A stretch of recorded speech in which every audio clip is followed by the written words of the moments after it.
This is the world building of the year, the Kampong Admiralty in Singapore.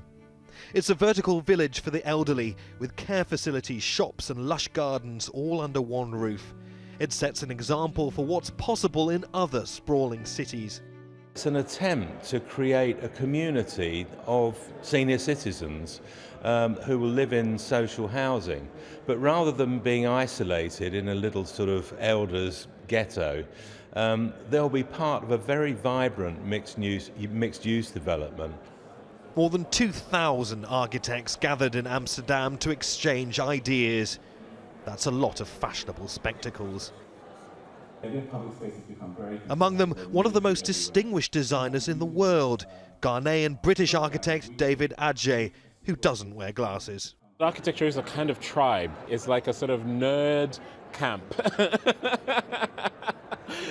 ADJAYE's work includes a pavilion in Guangzhou, South Korea, a university in Moscow, and the Museum of African American History in Washington, D.C.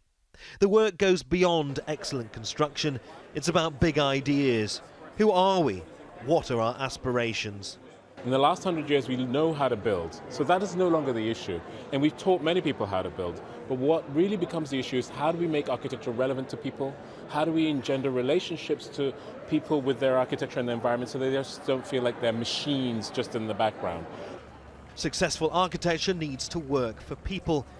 And in the case of this year's winner of the Amsterdam Architecture Prize, lots of people. The Dutch capital has a new spine. The North-South Metro line is 10 kilometres long and has 8 gleaming stations.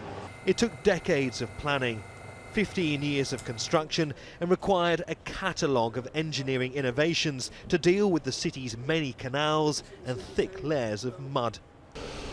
There is a transience about train stations, which means that we often miss many of the details that go into design and much of the effort that goes into engineering. But perhaps that's half the success of good architecture, that we don't know what it's doing to us as it takes us on a journey from A to B.